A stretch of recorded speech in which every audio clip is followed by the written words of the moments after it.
ये कनिया ये नैहर जे जाइ छियै से सब लए कपड़ा लत्ता हमरा देखऽ देलियै। हाँ ओ तऽ देखलहुँ बड़ सुन्दर छलए, लेकिन हमरा समधिन लए जे अहाँ साड़ी लेने हेबै से किया नहि देखऽ देलियै से बाजू।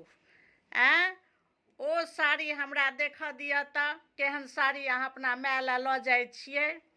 लाउ देखियै, इएह छी, इएह लेलियै हन माय लए 1500 सुनलहुँ लेलियै हन। ये कनिया ये एते लहक चहक साड़ी जे लेलियै हन माय लए 1500 से तऽ बड्ड सुन्दर छै। देखियौ, काज परोजनमे पहिरै लए लेने हेबै जे माय अपन काज परोजनमे पहिरत। ई साड़ी रहऽ दियौ, अपने पहिरब आ नहि तऽ दाइके दऽ देबै, बुझलियै। ई साड़ी अहाँके माय हमरा देने छलनि, बुझलहुँ। ई लाल टूटू हम पहिरब, हमरा नहि एहन कलर नीक लागैए। ई नेने जइयौ अपना माय लए, बुझलियै। अहाँके माय हमरा देने छलखिन ई साड़ी, हम ओही दिनसँ ई ओरिया कऽ रखने छियनि जे हुनकर पसन्दके छनि। ई नेने जइयौ तऽ हुनके अपन देबनि, जहिया अहाँ अपन जेबै अपन नेने जेबै अपना माय लए। कहबै समधिन देलक हन, अरे एक पल्ला साड़िए ने होइ छै, हुनकर खरीदल रहौ कि हमर खरीदल रहौ। ई अहाँके माय देने छलखिन। आब हम तऽ पहिरबे नहि करबै, तऽ हम जे नहि पहिरबै ई लाल कलरके तऽ अपन अहाँ मायके पसन्दके छी अपन दऽ देथिन। नेने जाउ ई साड़ी, बुझलियै। ई बड्ड सुन्दर छै, एहन दैके काज नहि छै। ई रहऽ दियौ, दाइके दऽ देबै, दाइयोके ने बिदागरीमे पड़ै छै। ई एते महग साड़ी छै। हम ई साड़ी कनि एहि दुआरे लऽ लेलियै कि जे कनि हमर माँ भारी भरकम पहिरै छै।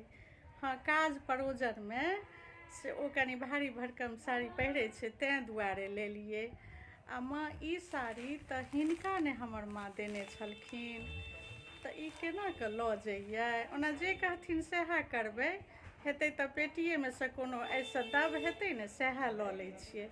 लेकिन हुनकर देलहा साड़ी नहि देथुन ने, माँ जे देलखिन से तऽ हिनका देलखिन शौकसँ ने। ओ देलहा साड़ी देबै तऽ ओकरा बड़ तकलीफ हेतै मोनमे। एहिसँ बढ़िआँ कोनो हम दोसर सस्तौआ लऽ लै छियै। आओर ई दाइके दैके छनि, ई नीक साड़ी छै तऽ ई राखि दै छियै, ई दाइएके तहन दऽ दिहथिन। माँ ई तू की बाजै छी गे, भौजी अपना माँ लए साड़ी लेलकै आ ओ नीक साड़ी छै तऽ ओ हम मने हमरा दऽ देबही, हम लऽ लियै ओ साड़ी। माँ ई बिल्कुल गलत बात छै। एही दुआरे कोनो पुतहु ने अपना साउसके मायवला साड़ी नहि देखऽ दै छै। एतेक तोरा सबके नजरि लागि जाइ छौ जे मने मायके एते नीक साड़ी किया देतै। आ ई कोन बात भेलै जे तोरा देने छथुन भौजीके माँ साड़ी, ओ साड़ी तू एखन तक ओरिया कऽ रखने छथिन जे हुनके हम वापिस दऽ देबनि। ठीक छै, तोरा नहि पसन्द पड़लौ तऽ कोनो बात नहि, कनि कम बेसी कऽ कऽ लोक इदाइ बिदाइमे कऽ लै छै, लेकिन हुनके नहि वापिस दऽ दै छै। आ ई साड़ी तऽ हम बिल्कुल नहि लेबै। भौजी अपना शौकसँ अपना माय लए लेलकै हन, आ से साड़ी तू कहै छीही जे दाइके दऽ देबै, ओ हम बिल्कुल नहि लेबौ, बुझलही। तोरा इएह सब नहि बुझऽ आबै छौ। आ चुपचाप जे भौजी लेलकै हन अपना माय लए साड़ी, ओएह साड़ी हुनका दिअ दहुन। आ जे तोरा देने छौ समधिन, जे तोरा नहि पसन्द छौ ओ हमरा दऽ दे। ओ हमरा बहुत सुन्दर लगैए, ओकर कलर बड़ नीक छै। भले सस्ता छै ताहिसँ की, लेकिन कलर बढ़िआँ छै, बुझलही। आओर तोरा सबके जे ई रहै छौ ने, एही दुआरे कनिया मनिया जे छै से अपना साउससँ छुपा कऽ दिअ चाहै छै कोनो चीज अपना मायसँ। ताहि दुआरे ई ढर्रा तू छोड़ आब, बुझि गेलही ने।